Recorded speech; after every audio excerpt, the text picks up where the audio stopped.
ದಲಿತರು ಅಸ್ಪೃಶ್ಯರನ್ನು ಸಮಾಜವು ಇನ್ನೂ ನರಕದಲ್ಲಿಟ್ಟಿದೆ. ಸಾಮಾಜಿಕ ಸಾಮರಸ್ಯದ ಕೊರತೆಯಿಂದಾಗಿ ಹಿನ್ನಡೆ ಅನುಭವಿಸುವಂತಾಗಿದೆ. ದೇಶದಲ್ಲಿ ವಿಪುಲ ಸಂಪನ್ಮೂಲಗಳಿದ್ದರೂ ಬಡತನ, ಹಸಿವು, ಜಾತೀಯತೆ ಹಾಗೂ ಅನಕ್ಷರತೆ ತಡೆಯಲು ಇನ್ನೂ ಆಗಿಲ್ಲ ಎಂದು ಸಂಸದ ವಿ. ಶ್ರೀನಿವಾಸ್ ಪ್ರಸಾದ್ ಹೇಳಿದರು. ಮಾನಸ ಗಂಗೋತ್ರಿಯಲ್ಲಿ ನಡೆದ ಕುತ್ಬುಲ್ ರಂಗರಾವ್ ಅವರ 163ನೇ ಜನ್ಮದಿನಾಚರಣೆಯಲ್ಲಿ ಮಾತನಾಡಿದವರು, ಪ್ರಾಕೃತಿಕ ಹಾಗೂ ಮಾನವ ಸಂಪನ್ಮೂಲ ಬೇರೆ ಯಾವುದೇ ದೇಶದಲ್ಲೂ ಈ ಪ್ರಮಾಣದಲ್ಲಿಲ್ಲ. ಶತಮಾನಗಳಿಂದಾಗಿ ಜಾತಿ ಪದ್ಧತಿ, ಅಸ್ಪೃಶ್ಯತೆ ಹೆಸರಲ್ಲಿ ಸಾಮರಸ್ಯದ ಕೊರತೆಯು ಬಳುವಳಿಯಾಗಿ ಮುಂದುವರೆದಿದೆ.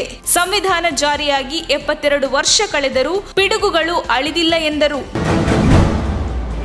ರಾಜಸ್ಥಾನದ ಕನ್ನಯ್ಯ ಲಾಲ್ ಹತ್ಯೆಯನ್ನು ಎಲ್ಲರೂ ಒಕ್ಕೊರಲಿನಿಂದ ಖಂಡಿಸಲೇಬೇಕು. ಧರ್ಮಾಂಧತೆಯ ಅಮಲು ತಲೆಗೇರಿಸಿಕೊಂಡಿರುವ ರಕ್ತಪಿಪಾಸಿಗಳು ಮಾತ್ರ ಇಂತಹ ಹೇಯ ಕೃತ್ಯ ನಡೆಸಲು ಸಾಧ್ಯ ಎಂದು ಕಾಂಗ್ರೆಸ್ ನಾಯಕ ದಿನೇಶ್ ಗುಂಡೂರಾವ್ ಹೇಳಿದ್ದಾರೆ. ಇಬ್ಬರು ಕಿರಾತಕರು ಮಾಡಿದ ಕೃತ್ಯ ಯಾವ ಭಯೋತ್ಪಾದಕ ಕೃತ್ಯಕ್ಕೂ ಕಡಿಮೆಯಿಲ್ಲ. ಬಿಜೆಪಿ ಪ್ರತಿ ಹತ್ಯೆಯಲ್ಲೂ ಹೆಣದ ರಾಜಕೀಯ ಮಾಡುತ್ತಿರುವ ಉದ್ದೇಶವೇನು ಎಂದು ಇದೇ ವೇಳೆ ದಿನೇಶ್ ಗುಂಡೂರಾವ್ ಪ್ರಶ್ನಿಸಿದ್ದಾರೆ. ಉದಯಪುರದಲ್ಲಿ ನಡೆದ ಭಯಾನಕ ಘಟನೆ ನನ್ನನ್ನು ಬೆಚ್ಚಿ ಬೀಳಿಸಿದೆ ಎಂದು ಮಾಜಿ ಕ್ರಿಕೆಟಿಗ ಹರ್ಭಜನ್ ಸಿಂಗ್ ಖಂಡಿಸಿದ್ದಾರೆ. ಯಾವುದೇ ಸುಸಂಸ್ಕೃತ ಸಮಾಜದಲ್ಲಿ ನಡೆಯಬಾರದ ಘೋರ ಅಪರಾಧವನ್ನು ನಾನು ಬಲವಾಗಿ ಖಂಡಿಸುತ್ತೇನೆ. ಅಪರಾಧ ಎಸಗಿದವರ ವಿರುದ್ಧ ಕಠಿಣ ಕ್ರಮ ಮತ್ತು ಶೀಘ್ರ ಕ್ರಮ ಜರುಗಿಸಬೇಕು ಎಂದು ಅವರು ಒತ್ತಾಯಿಸಿದರು. ಉದಯಪುರದಲ್ಲಿ ನಡೆದಿರುವ ಟೈಲರ್ ಹತ್ಯೆ ಪ್ರಕರಣದ ಆರೋಪಿಗಳಿಗೆ ವಿದೇಶಿ ನಂಟಿರುವುದು ದೃಢಪಟ್ಟಿದೆ ಎಂದು ಅಶೋಕ್ ಗೆಹ್ಲೋಟ್ ತಿಳಿಸಿದ್ದಾರೆ. ಕನ್ನಯ್ಯ ಲಾಲ್ ಹತ್ಯೆಯ ಹಿಂದೆ ಸಮಾಜದಲ್ಲಿ ಭಯ ಸೃಷ್ಟಿಸಿರುವ ಉದ್ದೇಶವಿರುವುದು ಖಚಿತವಾಗಿದೆ. ಹಂತಕರು ವಿದೇಶಿ ಸಂಪರ್ಕ ಹೊಂದಿದ್ದಾರೆ ಎಂಬ ಮಾಹಿತಿ ಲಭ್ಯವಾಗಿದೆ ಎಂದು ಅವರು ಮಾಹಿತಿ ನೀಡಿದ್ದಾರೆ. ವಿದ್ಯುತ್ ದರ ಏರಿಕೆ ವಿಚಾರವಾಗಿ ಸ್ಪಷ್ಟನೆ ನೀಡಿರುವ ಇಂಧನ ಸಚಿವ ಸುನಿಲ್ ಕುಮಾರ್, ವಿದ್ಯುತ್ ದರ ಹೆಚ್ಚಳ ಮಾಡುವುದು ರಾಜ್ಯ ಸರ್ಕಾರವಲ್ಲ, ಕೆಇಆರ್ಸಿ ನಿರ್ಧಾರ ಎಂದು ತಿಳಿಸಿದ್ದಾರೆ. ಸಿದ್ದರಾಮಯ್ಯ ಕಾಲದಲ್ಲಿ 2013-14ರಲ್ಲೇ ಈ ನಿರ್ಧಾರ ಕೈಗೊಳ್ಳಲಾಗಿದೆ. ಅಂದಿನಿಂದ ಇಂದಿನವರೆಗೂ 3 ತಿಂಗಳಿಗೊಮ್ಮೆ ದರ ಪರಿಷ್ಕರಣೆ ಮಾಡಲಾಗುತ್ತಿದೆ.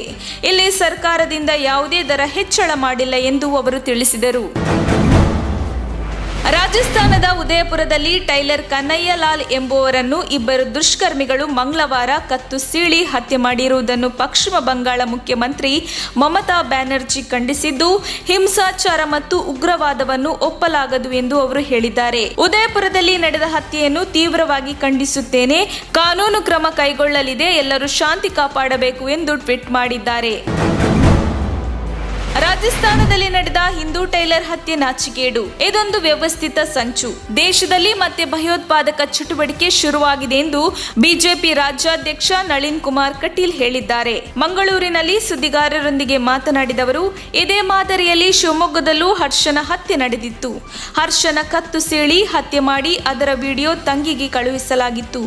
ರಾಜಸ್ಥಾನ ಪುಷ್ಟೀಕರಣ ನೀತಿಯ ಕಾರಣದಿಂದ ಈ ಘಟನೆ ಆಗಿದೆ ಎಂದರು. ಕಾಂಗ್ರೆಸ್ ಈಗ ಮೌನವಾಗಿರುವ ಹಿನ್ನೆಲೆ ಏನು? ಇಂತಹ ದುಷ್ಕೃತ್ಯ ನಡೆದಾಗ ಕಾಂಗ್ರೆಸ್ ಯಾರ ಪರವಾಗಿರುತ್ತದೆ ಎನ್ನುವುದು ಮುಖ್ಯ ಎಂದರು. ಕೊಲೆಗೆ ಸ್ಕೆಚ್ ಪ್ರಕರಣಕ್ಕೆ ಸಂಬಂಧಿಸಿದಂತೆ ಖ್ಯಾತ ನಟಿ ಅನುಷ್ಕಾ ಶೆಟ್ಟಿ ಸಹೋದರ ಜಯ ಕರ್ನಾಟಕ ಸಂಘಟನೆಯ ಕಾರ್ಯಕರ್ತ ಗುಣರಂಜನ್ ಶೆಟ್ಟಿ ಇಂದು ವಿಚಾರಣೆಗೆ ಆಗಮಿಸಿದ್ದಾರೆ. ಕೊಲೆಗೆ ಸ್ಕೆಚ್ ಪ್ರಕರಣಕ್ಕೆ ಸಂಬಂಧಿಸಿದಂತೆ ವಿಚಾರಣೆಗೆ ಹಾಜರಾಗುವಂತೆ ಮಂಗಳೂರು ಪೊಲೀಸರು ಗುಣರಂಜನ್ ಶೆಟ್ಟಿಗೆ ನೋಟಿಸ್ ನೀಡಿದ್ದರು. ನೋಟಿಸ್ ಹಿನ್ನೆಲೆಯಲ್ಲಿ ಗುಣರಂಜನ್ ಶೆಟ್ಟಿ ಮೊದಲು ಮಂಗಳೂರು ಸಿಸಿಬಿಯಲ್ಲಿ ವಿವರಣೆ ನೀಡಿದ್ದಾರೆ. ಗುಣರಂಜನ್ ಶೆಟ್ಟಿಯಿಂದ ಪ್ರಕರಣ ಹಾಗೂ ಭೂಗತ ಪಾತಕಿಗಳ ಬಗ್ಗೆ ಸಿಸಿಬಿ ವಿವರಣೆ ಪಡೆದಿದೆ. ಬಳಿಕ ಮಂಗಳೂರು ಪೊಲೀಸ್ ಕಮಿಷನರ್ ಕಚೇರಿಗೆ ಗುಣರಂಜನ್ ಶೆಟ್ಟಿ ವಿಚಾರಣೆಗೆ ಹಾಜರಾಗಿದ್ದಾರೆ. ಕಮಿಷನರ್ ಎನ್ ಶಶಿಕುಮಾರ್ ದೂರಿನ ಬಗ್ಗೆ ವಿವರಣೆ ಪಡೆದಿದ್ದಾರೆ ಎಂದು ವರದಿಯಾಗಿದೆ. ಉದಯಪುರದಲ್ಲಿ ಟೈಲರ್ ಹತ್ಯೆಯನ್ನು ತೀವ್ರವಾಗಿ ಖಂಡಿಸಿರುವ ಗೃಹ ಸಚಿವ ಆರಗ ಜ್ಞಾನೇಂದ್ರ, ಇಂತಹ ಪೈಚಾಚಿಕ ಕೃತ್ಯವೆಸಗುವವರಿಗೆ ಕಠಿಣ ಶಿಕ್ಷೆಯಾಗಬೇಕು ಎಂದು ಹೇಳಿದ್ದಾರೆ. ಬೆಂಗಳೂರಿನಲ್ಲಿ ಸುದ್ದಿಗಾರರೊಂದಿಗೆ ಮಾತನಾಡಿದ ಗೃಹ ಸಚಿವರು, ಕಾಂಗ್ರೆಸ್ ಸರ್ಕಾರ ಮತಾಂಧ ಶಕ್ತಿಗಳನ್ನು ನಿಯಂತ್ರಿಸುವಲ್ಲಿ ವಿಫಲವಾಗಿದೆ. ಆ ವ್ಯಕ್ತಿಗಳನ್ನು ರಾಜ್ಯದಲ್ಲಿ ಬೆಳೆಯಲು ಬಿಟ್ಟಿದೆ. ಟೈಲರ್ ಹತ್ಯೆ ಬಗ್ಗೆ ರಾಜಸ್ಥಾನ ಸರ್ಕಾರ ಉತ್ತರ ಕೊಡಬೇಕು ಎಂದು ಅವರು ಹೇಳಿದ್ದಾರೆ.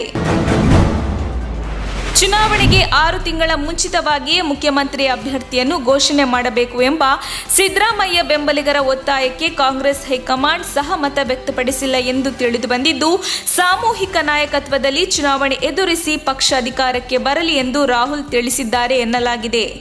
ದೆಹಲಿಯಲ್ಲಿ ಮಂಗಳವಾರ ನಡೆದ ಸಮಾಲೋಚನಾ ಸಭೆಯಲ್ಲಿ ಪಕ್ಷದ ವರಿಷ್ಠರಾದ ರಾಹುಲ್ ಗಾಂಧಿ, ಕೆಸಿ ವೇಣುಗೋಪಾಲ್, ರಣದೀಪ್ ಸಿಂಗ್ ಸುರ್ಜೇವಾಲಾ, ಕೆಪಿಸಿಸಿ ಅಧ್ಯಕ್ಷ ಡಿಕೆ ಶಿವಕುಮಾರ್, ವಿಧಾನಸಭೆ ವಿರೋಧ ಪಕ್ಷದ ನಾಯಕ ಸಿದ್ದರಾಮಯ್ಯ ಭಾಗವಹಿಸಿದ್ದರು.